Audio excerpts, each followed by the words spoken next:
Hello and welcome to Banu's Corner. தென்னிந்தியாவில் பாதுஷான்னு அழைக்கிற இந்த பிரபலமான பாரம்பரியமான இனிப்பு வகை பண்டிகைகளிலும் கொண்டாட்டங்களிலும் நம்ம அதிகமாக பார்க்கலாம். வெளியே நல்ல கிறிஸ்பியாகவும் உள்ள மிருதுவாகவும் ஃப்ளேக்கியாகவும் ஒரு அருமையான சுவையோட இந்த பாதுஷா இருக்கும். இந்தியாவின் பல்வேறு மாநிலங்களில் பார்க்கப்படும் இந்த பாதுஷா முகலை காலகட்டத்தில் வட இந்தியாவில் பாலுஷாஹிங்கிற பேர்ல தோன்றியதா கருதப்படுது. ரொம்ப சுலபமா வீட்டில் இருக்கும் பொருட்களை வச்சு பர்ஃபெக்டான பாதுஷா செய்ய சில டிப்ஸும் சீக்ரெட்ஸும் இருக்கு. அதை எப்படி செய்யறதுன்னு பார்க்கலாம் வாங்க. அதுக்கு முன்னாடி நீங்க இந்த சேனலுக்கு புதுசுனா இந்த வீடியோவை லைக் பண்ணுங்க, ஷேர் பண்ணுங்க, பானுஸ் கார்னருக்கு சப்ஸ்கிரைப் பண்ணி கீழே உள்ள பெல் ஐகானை பிரஸ் பண்ணுங்க. தேவையான பொருட்களும் அளவும் நான் கீழே டிஸ்கிரிப்ஷன் பாக்ஸில் கொடுத்துருக்கேன், பார்த்துக்கோங்க. தேவையான பொருட்கள்: பாதுஷா மாவு பிசையறதுக்கு மைதா மாவு, ரூம் டெம்பரேச்சரில் இருக்கிற unsalted பட்டர், பேக்கிங் பவுடர், உப்பு, தயிர், சில்லுன்னு தண்ணி, ஐஸ் கோல்டு வாட்டர். சர்க்கரை பாகு செய்யறதுக்கு தேவையான பொருட்கள்: சர்க்கரை, தண்ணி, எலுமிச்சம்பழ சாறு ஃபியூ ட்ராப்ஸ், அதுக்கப்புறம் ரோஸ் எசன்ஸ், ஏலக்காய் பொடிச்சது, இதில் ரெண்டில் ஏதாவது ஒன்று இருந்தால் கூட ஓகே. அப்புறம் குங்குமப்பூ ஆப்ஷனல் தான். அப்புறம் கார்னிஷிங்க்கு பிஸ்தா இல்லைன்னா பாதாமை உடச்சி வச்சுக்கலாம். சக்கரை பாகில் குங்குமப்பூ சேர்க்கறது ஆப்ஷனல் தான். நீங்கள் சேர்க்கறதா இருந்தால் அதை முதல்ல ஒரு 1/2 கப் தண்ணியில் ஊற வச்சுடுங்க. பாதுஷாவுக்கு மாவை நம்ம தயார் செய்யலாம். இதுக்கு ரூம் டெம்பரேச்சர்ல இருக்கிற பட்டரை எடுக்கலாம். நெய் கூட சேர்க்கலாம். ஆனா பட்டர்ல மாய்ஸ்சர், அதாவது ஈரத்தன்மை இருக்கிறதுனால பாதுஷா நல்ல ஃபிளேக்கியா வரும். அதனால தான் பட்டர் பயன்படுத்துறேன். இதோட நம்ம தயிரை சேர்த்துக்கலாம். அப்புறம் ஒரு விஸ்க் இல்லைன்னா ஒரு ஃபோர்க்கால நல்லா அடிச்சு விடுங்க. அது கிரீமியா, லைட்டா, அப்புறம் ஃப்ளஃபியா மாறணும். தயிர் சேர்க்கறதுக்கு காரணம் என்னன்னா அது பாதுஷாக்கு சாஃப்ட்னஸ் கொடுக்கும். அதனால தான் நம்ம தயிர் சேர்க்கிறோம். ஒரு 4-5 நிமிஷத்துல அது நல்ல கிரீமியா இந்த மாதிரி ஆயிடும். இந்த பாதுஷா கூட கிட்டத்தட்ட ஒரு பேஸ்ட்ரி மாதிரி தான். அதனால மைதா மாவு, பேக்கிங் பவுடர், உப்பை அடிச்சு வச்சிருக்கிற கலவையில நம்ம சலிச்சு சேர்த்துக்கலாம். அப்பதான் பேக்கிங் பவுடர் மாவு முழுதும் ஒரே சீரா கலந்து இருக்கும். இனி மாவை வெண்ணெய் தயிர் கலவையோட நம்ம விரலால நல்லா கலந்து விடணும். அது பிரெட் கிரம்ஸ் மாதிரி ஆகணும். இப்படி நம்ம கலந்து விடுறதுனால இந்த பட்டர்ல உள்ள ஃபேட் மாவு முழுசும் ஒரே மாதிரி சமமா கலந்து இருக்கும். இனி கொஞ்சம் கொஞ்சமா சில்லுன்னு இருக்கிற தண்ணிய மாவுல விட்டு மாவை ஒன்று சேர்க்கணும். மாவை சப்பாத்திக்கு மாதிரி நல்லா அழுத்தமா பிசையக்கூடாது. லேசா நம்ம விரலால ஒன்று சேர்த்து ஒரு கெட்டி மாவு பதத்துக்கு கொண்டு வரணும். மாவுல நிறைய வெடிப்பு இருக்கும், அது பரவாயில்ல. நம்ம மாவை பிரிச்சு விட்டா இந்த மாதிரி லேயர்ஸ் தெரியணும். மாவை நல்லா அழுத்தி பிசைஞ்சிட்டீங்கன்னா குளூட்டன் ஃபார்ம் ஆகி அப்புறம் பாதுஷா ஃபிளேக்கியா இருக்காது, கல்லு மாதிரி இருக்கும். உள்ள சர்க்கரை பாகும் இறங்காம இருக்கும். இப்போ மாவை ஒரு 10-15 நிமிஷம் ரெஸ்ட் பண்ண வைக்கலாம். அந்த நேரத்தில் சர்க்கரை பாகு செஞ்சிடலாம். ஒரு அடிகனமான அகலமான பாத்திரத்திலேயோ பேன்லேயோ சர்க்கரை, குங்குமப்பூ தண்ணி விட்டு மீடியம் ஹீட்டுக்கு சூடு பண்ணுங்க.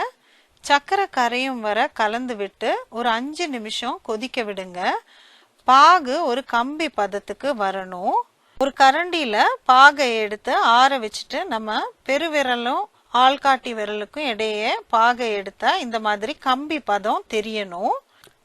கம்பி பதம் வந்த உடனே அடுப்பை நீங்க அணைச்சிடலாம். ஏலக்காய் பொடி, ரோஸ் எசன்ஸை நம்ம விடலாம். ஒரு 5 டிராப் லெமன் ஜூஸை ஊத்துங்க. இந்த லெமன் ஜூஸை விட்டா சர்க்கரை கிறிஸ்டலைஸ் ஆகாம அப்படியே இருக்கும். இனி ஊற வச்ச மாவுல நம்ம பாதுஷாவை ஷேப் பண்ணி எடுக்கணும். அதுக்கு மாவை தட்டி எடுக்கணும். ஒரு பேஸ்ட்ரி ஸ்கிரேப்பரோ இல்லை கையாலேயோ மாவை இப்படி ஃபோல்டு பண்ணி தட்டி திருப்பி ஃபோல்டு பண்ணி தட்டி எடுங்க. இப்படி பல தடவை நம்ம பண்றதுனால பாதுஷாவுக்கு லேயர்ஸ் அது கொடுக்கும். இப்போ பாருங்க எவ்வளோ அழகா லேயர்ஸ் நம்மளுக்கு ஃபார்ம் ஆயிருக்குன்னு. கடைசியா மாவை 2ஆ பிரிச்சு எடுங்க. ஒவ்வொரு பாகத்தையும் இந்த மாதிரி நீள் வாக்குல உருட்டி எடுங்க. நீளமா உருட்டி எடுத்த ஒவ்வொரு பாகத்தையும் ஒரே அளவா 4ஆ பிரிச்சு எடுங்க. ஒவ்வொரு பாகத்தையும் நம்ம கை எடையில வச்சு இந்த மாதிரி உருட்டி எடுங்க. ரொம்ப பிரஷர் கொடுக்க வேண்டாம். ஓரம் பர்ஃபெக்டா இருக்காது, பரவாயில்ல. இந்த ஓரத்துல இருக்கிற வெடிப்பு தான் எண்ணெயில வேகும் போது விரிஞ்சு கொடுக்கும். அப்புறம் நம்ம சக்கரை பாகுல போடும்போது இந்த வெடிப்பு வழியா சக்கரை பாக உறிஞ்சு எடுக்கும். பாதுஷா நடுவுல வடைக்கு மாதிரி ஒரு ஓட்டைய உங்க விரலால போட்டு விடுங்க. நான் இந்த சாப்ஸ்டிக்கால போட்டு விடுறேன். ஓட்டை போடாம அழுத்தி மட்டும் கொடுத்தா சில சமயம் நடுவுல வேகாத மாதிரி இருக்கும். அதனால ஓட்டை போடுறது நல்லது. இப்போ நம்ம எல்லா பாதுஷாவையும் ரெடி செஞ்சிடலாம். இனி பாதுஷாவை நம்ம சுட்டு எடுக்கலாம். அதுக்கு எண்ணெயை மிதமான சூட்ல வைக்கணும். எண்ணெய் சூடு பார்க்க ஒரு துண்டு மாவை போட்டா அது உடனே எழும்பி வராம மெதுவா மேலே எழணும். அந்த அளவுக்கு தான் சூடு இருக்கணும். இப்ப பாருங்க, போட்ட மாவு பீஸ் மெதுவா மேலே எழும்பி வந்திருக்கு, உடனே வராம. இப்போ எண்ணெய் சூடு சரியா இருக்குன்னு அர்த்தம். இந்த அளவுக்கு தான் சூடு இருக்கணும். இப்ப அடுப்பை ஆஃப் பண்ணிட்டு பாதுஷாவை ஒண்ணு ஒன்னா ஜாகிரதையா எண்ணெயில போடுங்க. அதுக்கப்புறம் மறுபடியும் மிதமான சூட்டுக்கு அடுப்பை ஆன் பண்ணி விட்டுடுங்க. கரண்டி போட்டு நம்ம பாதுஷாவை தொடக்கூடாது. ஒரு 8 நிமிஷம் அப்படியே அதை வேக விடுங்க. ஒரு சில நிமிஷத்திலேயே அது தானாவே மேலே எழும்பி வரும்.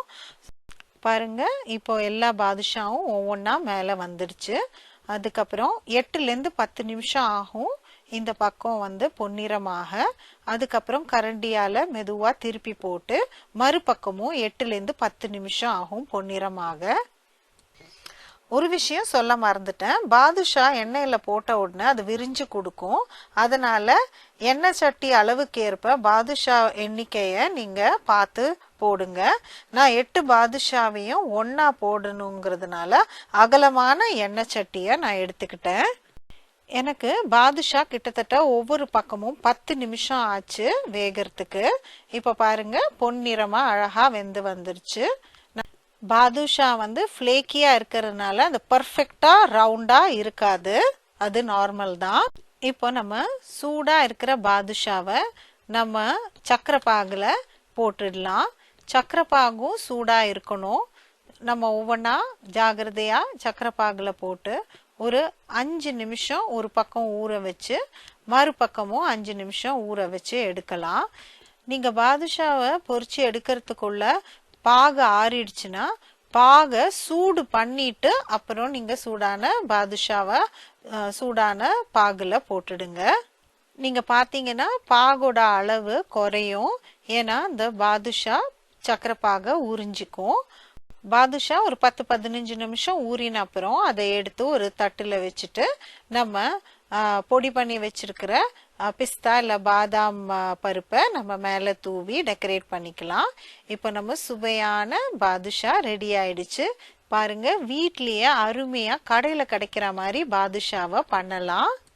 உள்ள அவ்வளவு ஃபிளேக்கியாவும் ஜூசியாவும் இருந்தது.